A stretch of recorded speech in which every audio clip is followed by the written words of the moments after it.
Well, hello there. Good morning, everybody. My name is Ben, and welcome to my second attempt at the Digimon National Tournament. Yes, this is going to be a vlog, and yes, this is going to be a bit of a different style than what I usually do for my vlogs. But back to the National Tournament. It has been a full year since the last year's National Tournament, and we all know what happened last time. Did I make top 32?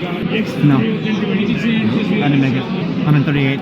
What? I unfortunately bubbled out. So you know what that means, ladies and gentlemen. It's time to bubble out again. Jokes aside, it really has been a long journey. I have been practicing ever since that unfortunate outcome. Will we manage to at least make it to day 2 this year? I don't know. Or will we bubble out again? Guess you'll have to watch the rest of the vlog to find out. Alright boys, it's time to get to the vlog. Of course, we had to start by saying goodbye to the doggo. Honestly, this is the hardest part for me whenever I go on trips. I mean, just look at him. Packed up. Ready to go. Oh fuck, blur that. Alright, ready to go? This is Fari, my cousin, rival, and longtime childhood friend. He unfortunately couldn't make it to Nationals last year, but this time, he's gonna be taking names. Let's roll and rock. Roll and rock. We're going to LA. LA, baby! Boarding went without a hitch. United Airlines actually ran out of economy seats when we checked in, so as a result, we were given Economy Plus.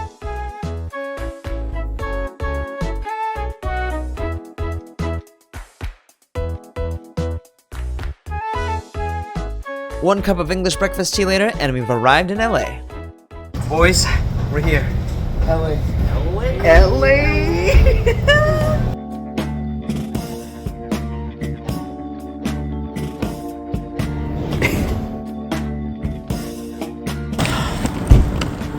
That's it. We're here. Is that who I think it is? Is that the boy himself? You don't want to say hi to the vlog? Hi. He's too tired. Dude, it's only 11 p.m. Canadian time. I'm alive. Alright. This is our crib. Here with the squad. I'll give you guys a proper room tour in just a second. Hey, you got a gas stove? We got a gas stove. We cook it? Oh, baby. Say less. Oh. That's not all the room has to offer, ladies and gentlemen. We have this phenomenal view right out here. Oh, yeah. Alright. LA, baby. LA, baby. We did it. We're here. We caught up with the boys at our absolutely beautiful Airbnb. The boys were nice enough to give us a room that was connected to a beautiful balcony. Well, boys, we managed to land okay, and I believe tomorrow is when we're doing some pre-registrations. I wonder how many of you guys I'll be seeing you guys at the convention center. Well, I guess we'll have to find out. Good night, everybody. I'll see you in the morning. Now we begin day 2. It is time to do our in-person check-in for the event. But before we go though, I did have to show you guys this beautiful morning view from our Airbnb. Honestly, it looks like something straight out of GTA 5. Guess that game is pretty lore accurate after all, huh? After a quick fit check, it was time for us to head to the venue for registration. Oh, and I also thought it'd be interesting to mention that we had a pretty decent view of the Hollywood sign. Pretty surreal to see it in real life, if I'm being honest. Boys, we made it to the convention center. I found the cool kids. Hi. Hello. How's it How are going? you? It's been a while. It's been a year. I know. It's been a year. How's BSS been? It's been good. Are you here for the pro tour? The Worlds. Worlds? Oh, that's right. Yeah. He's gonna win it all, right? Of course. You guys are rich though. Easily. Cash prize. That means they These we're guys actually suck. making money They off suck. These guys suck. Oh, they're garbage. It doesn't matter that we're playing the same deck. We showed up at the venue about 2 hours before registration, only because last year's lines took forever.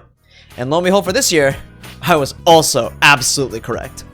I even had to do a short run to 7-Eleven for a short food break. Luckily this year was much more sunny, but unfortunately because of it, we were all forced to wait outside until the event actually opened. In the blistering sun, mind you.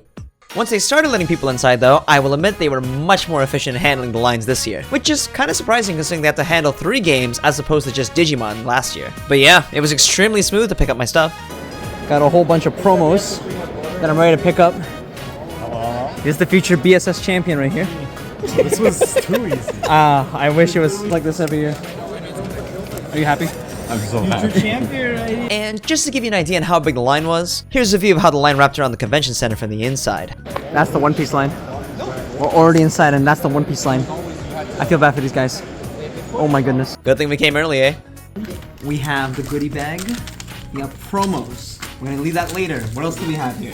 We have this booklet filled with JJK, Bleach, Hunter. Oh, it's a Yinbida. That's cool. Battle Spirits, One Piece, Digimon. I don't know what this is.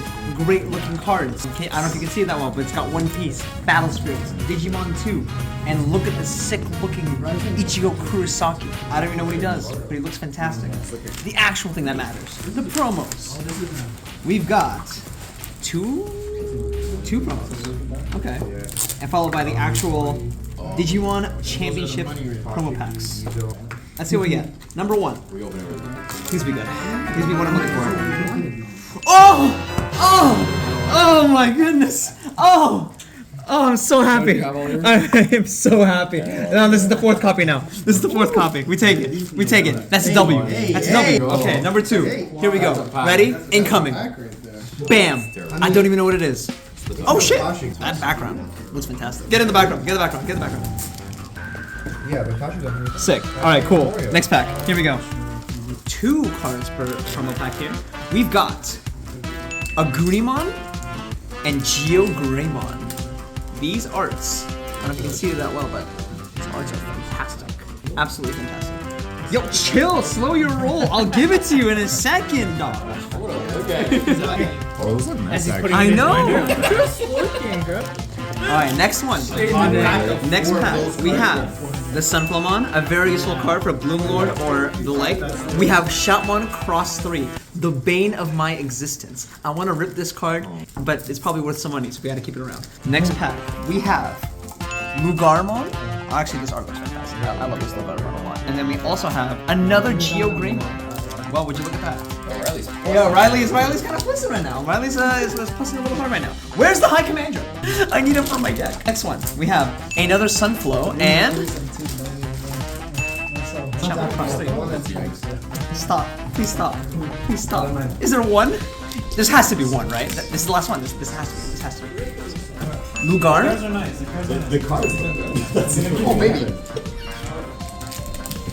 Yo, I'm the best player here. I hate you. But now it's time for the most exciting part of day 2. See, what I didn't tell you yet is that my cousin Fari is a chef. And he had a second mission while coming on this trip, and that was to experience a Michelin star restaurant. We have absolutely zero experience in fine dining, but it was his dream to experience it, so I couldn't let an opportunity like that pass. Well, boys, after a little bit of traffic, we're experiencing Fari's #1 dream. And explain your #1 dream. Michelin star restaurant, baby. The Michelin star restaurant. Can't wait to show you guys what's inside. They're working hard. We're going in there. That's gonna be us. Unfortunately, it's not open right now, but I just want to take a moment to acknowledge that it just says Michelin right there. Fari's already getting excited.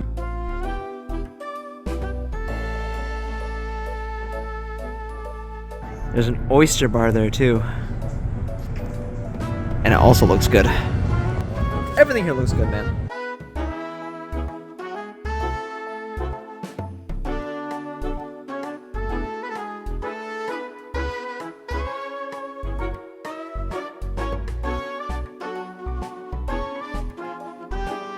Sorry. Cheers.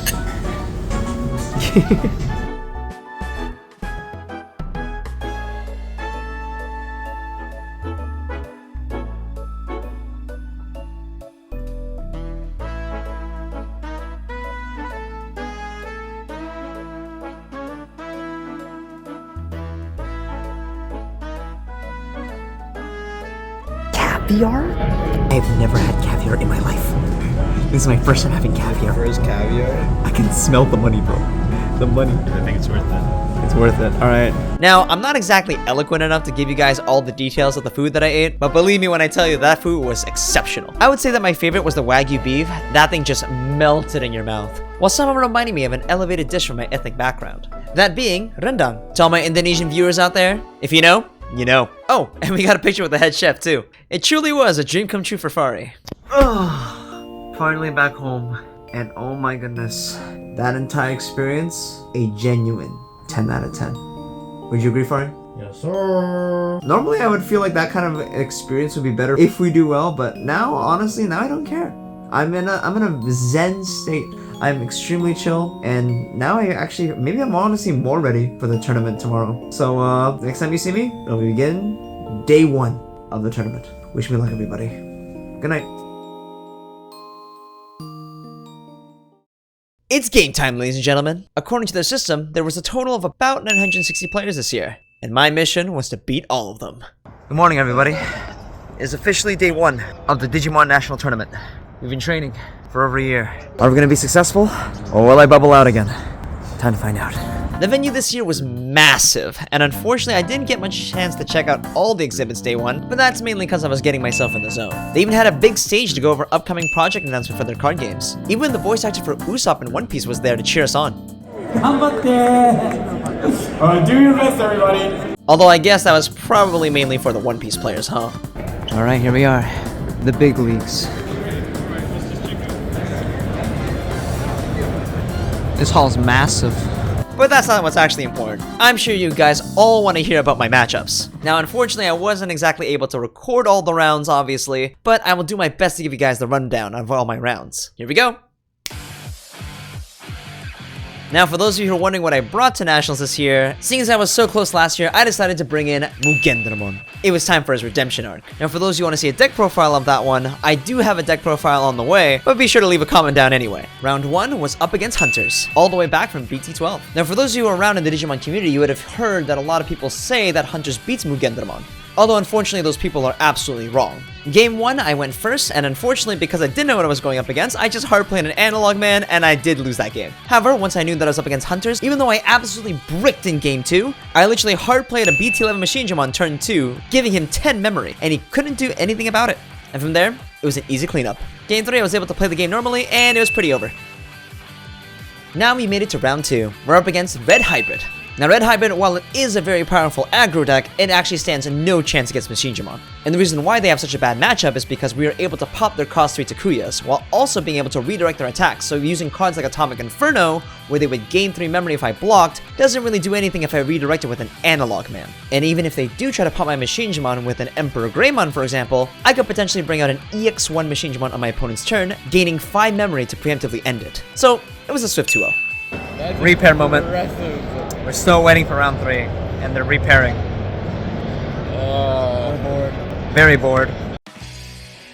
Now we are approaching round 3. Unfortunately, due to some unfortunate technical errors, they took a long time for us to start round 3. And that's because they were trying to incorporate the people that had 2-round buys. And it seems there were some sort of technical issues, and as a result, the pairings got a little bit screwed up there. So it turns out for round 3, we faced someone who won a buy card, playing Lugamon, right from BT14. He was actually a fan too, which is also really cool.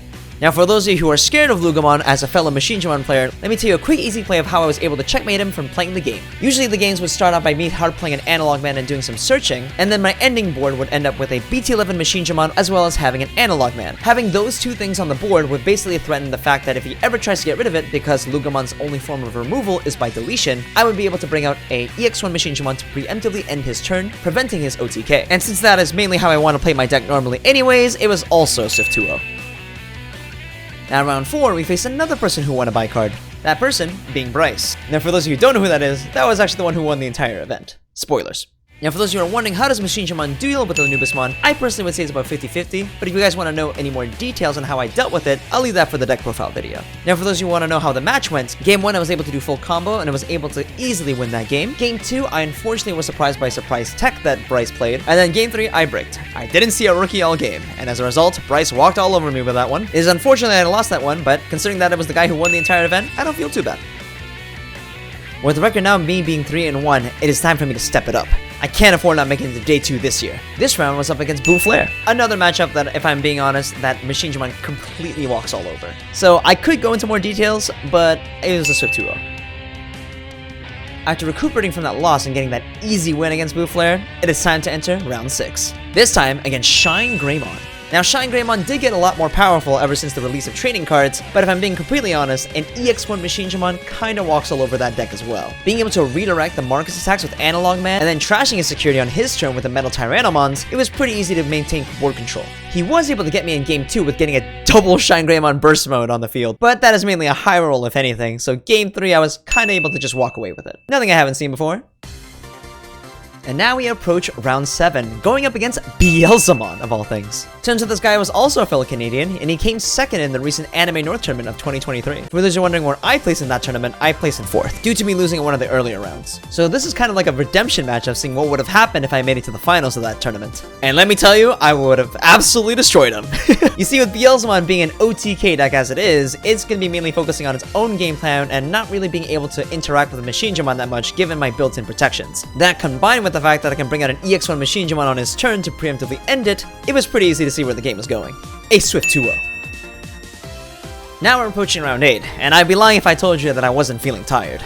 But there was a silver lining after all, because the next round we were up against Red Hybrid, who was also a fan no less. It was so cool to see another Benman viewer in the next round. Now of course, because it was Red Hybrid, it was pretty easy for me to win that one. However, this guy was an absolute good sport about it. Props to you, good sir. Hope to face you in tournament again. Now we're approaching round 9, and of course we're going to be up against the best deck in the room, Anubismon again. Unfortunately though for my opponent, he was not aware of what Machinimon was capable of, and as a result, I was able to swiftly 2-0 him. He was also kind of breaking that one as well, while I was able to go full combo both games in a row, so I did feel a little bit bad. But that's another win under our belt. Here we are, 9 rounds in. Potentially, either this round or the next round will be the last one. Currently, I am X1. Sorry, is X2-1. But here's the twist, ladies and gentlemen. Top 64 makes it. So there's a chance that he makes it. Very big chance. So we're chilling as much as we possibly can. Wish us luck, boys. Now it is time to begin round 10. And let me tell you that I am absolutely exhausted at this point, but this is it. Supposedly the very last round of Swiss. Winning or losing here can make or break my day 1 run. Will I be able to make it to day 2? It's time to find out. We're up against Anubismon, the best deck of the format yet again. Game 1, I was able to reach full combo, and that game was a true battle of attrition. We went for such a long time of me constantly bringing out a Machinimon to out his Anubismon, only for him to bring out another Anubismon to bring out his board again, and then me constantly outing the Anubismon the turn afterwards. It was a true game of back and forth. I even went through 3 of his Anubismons, leaving us both to near deck out, and as a result, I was able to win via deck out as well. It was close. Game 2, I was left with a bit of a more awkward hand this time around, unfortunately, but I thought I could make it work. But unfortunately, in the end, due to how powerful the Anubismon was, I did lose that one. But now we're approaching Game 3. Or so you thought, because unfortunately, due to the first game taking way too long, we went to time. And as a result, it was a draw. So at the very end, we end our day 1 record with a record of 8 wins, 1 loss, and 1 draw. I have no idea if that's going to be able to make top 32 this year, but we're about to find out. Wish me luck, everybody. Alright, gentlemen, we managed to finish 10 fucking rounds. I am X1-1, and it's top 64 makes day 2. Feeling good. This is it, boys. Time to find out. My name? Okay. Number 1, number 2, number 3, number 4, number 5, 11, 12, 13, 15! 15! I made top 32 as well, baby. We're going to day 2. We're going to day 2. I was ecstatic, and above all else, exhausted. But we actually did it, ladies and gentlemen. We finally made day 2. Already we are doing better than our record last year. Sure, now the top cut was top 64 rather than the top 32 last year. But even if it was top 32, I would have made it at 15th place. Now, because the tournament ran so late, we managed to get a private tour of all the booths they had to offer without all the spectators around. Now, my favorite was definitely the card booths, where you can pose a picture for yourself inside one of the cards, for both Digimon and One Piece.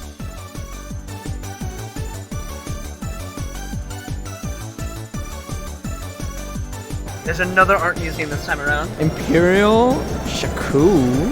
These altars are so gorgeous. Sorry, I can't have people in this anymore. Oh, I'm sorry.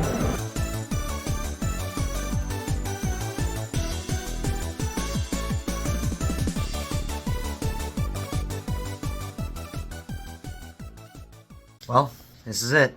I made it to day 2, and I will be real, it just feels so good to be here. But now we're in day 2, and it's officially do or die. I will either take it all, or I'll die trying. Wish me luck, boys.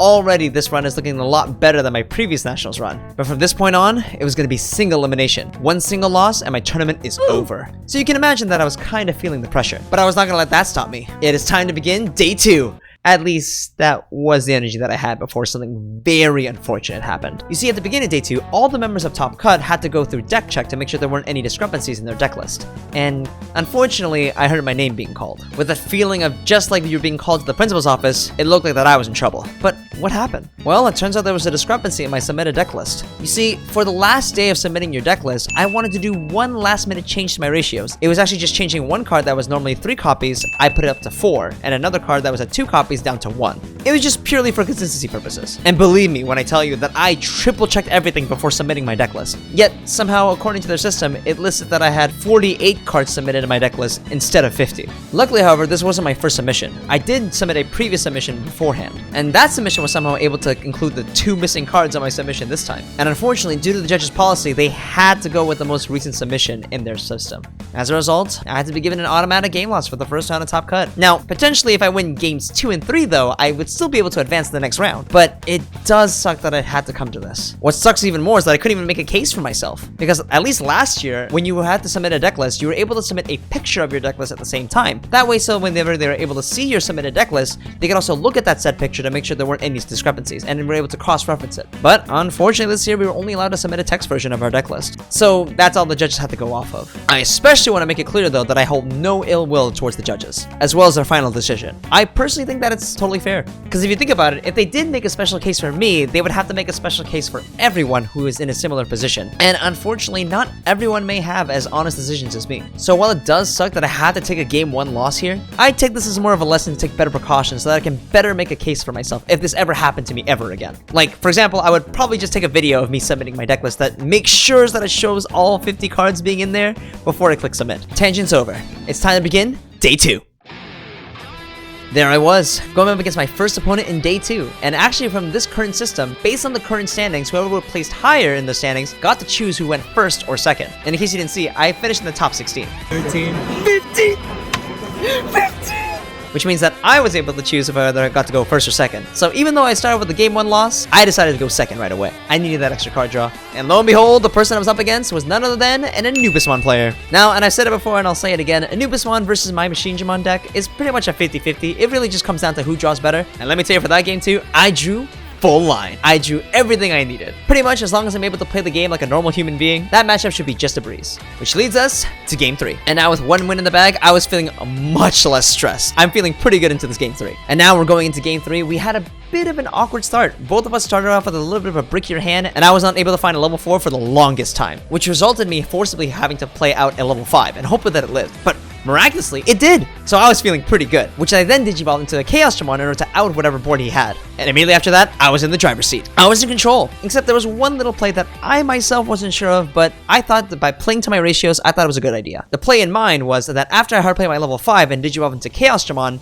I decided to put in all 3 level 5s that were in my hand underneath them as a source. Now normally this would be a good thing because that gives my Chaosdramon 2 layers of protection. However, in the following turns, if I manage to draw a level 4 and then digivolve into a level 5, I did manage to draw a BT11 machine in my hand, which would then result in me having 2 level 6s on the board, while also having an Analog Man on the board, which if anyone knows about playing against Machinegimon, that is essentially game over, whether that's Anubismon or not. But I thought, I play 13 level 5s. Surely I'll draw one by the time I draw another level 4. And as a result, in the following turns, I drew a level 4, followed by another level 4, followed by another level 4, and then a level 6. Now you might not think that's all too bad considering that I was able to still keep control with Chaosdramon, but unfortunately that Chaosdramon was a little bit suboptimal. And as a result, that basically bought the Anubismon player extra turns in order to rebuild back up, build another Anubismon, and then control my board. And by the time I was able to find my level 5, it was already too late. So yeah, it was definitely more of a hindsight 2020 misplay if you think about it, but it was definitely one of those things where I thought in the back of my mind of, man, what if I just get unlucky here and just never see another level 5? And lo and behold, that's what happened. It was very, very unfortunate. Yep, that was it. That was the end of my run. And while I could make up all the excuses that I was definitely extremely stressed due to the judge's ruling, in the end, it was me who made that misplay. And I'm just gonna have to live with that, as sad as it makes me feel. Now, of course, I was feeling extra down due to my run ending like that, of all things, but at least the day wasn't all too bad. I actually got to meet more fans, including one who wanted to show off their awesome ride at Loremon mat, inspired by me, of course. Fari won the raffle that gave him early access to the 3 starter decks to Bandai's new card game, Union Arena, and we even got to explore Little Tokyo where I got to eat some sushi. Food to cheer us up. And look at this. Look at sushi. Massive. Gargantuan. First bite. First bite.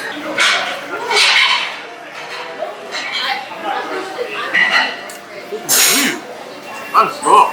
And some lovely ice cream from Somi, where there was also an influencer who was doing hand-drawn portraits of people for free. So, of course we had to get one too. So, although my tournament run had to meet an unfortunate sudden end, overall, it was still a pretty good day, despite the unfortunate tournament events there.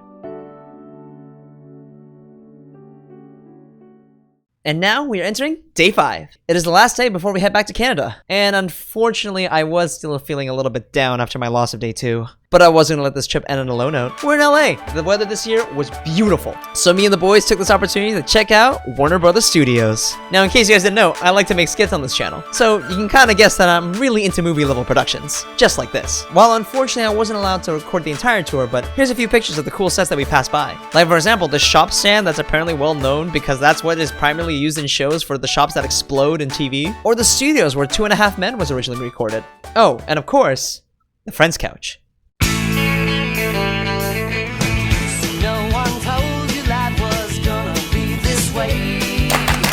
Oh yeah, this tour was honestly fantastic. But I'd be lying if I didn't say the best thing about this was doing it with my friends. That is a horrible wizard. I'm sorry.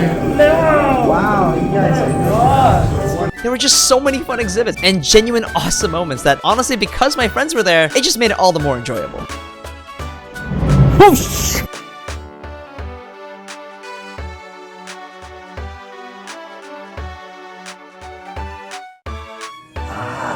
Yes, a ready mind. You belong in Ravenclaw. Ooh. Oh, also, I'm a Ravenclaw, so that's how you know I'm based. And to wrap up the day, we went to the Grand Central Market where we got to eat some delicious street food. I got a sprinkled donut. I got a tiger tail. This thing is ginormous. Tiger tail. Oh, Jesus. That's huge. Oh, that's thick. We got to visit Little Tokyo one last time, which led to some interesting moments.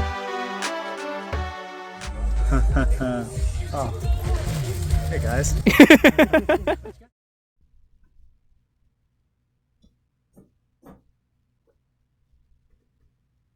Oh, you're still here. Well, that pretty much marks the end of our second attempt at the Digimon National Tournament. How did you guys like the new vlog style? It was definitely a lot harder to put together this time around, so if you liked it, please be sure to give it a like and comment down below. And I especially want to say thanks to all of you guys for all of your support. Fari was the one who did all the counting, but apparently I met 26 fans this year, which honestly was my favorite part about this entire trip. Being able to meet you guys and know that I'm making your guys' day with my content, truly, it means the world to me. I'm definitely going to be trying to make more events this year. Hopefully we get more in-person ones in Canada. But who knows? Maybe you'll spot me in the next one. But that's going to be it for the video. And yeah, I know, I'll address the elephant in the room. I know you want to see my Machine Digimon deck profile. Give this video 1,000 likes and I'll post it by the end of the week. Thanks again for watching, and goodbye everybody!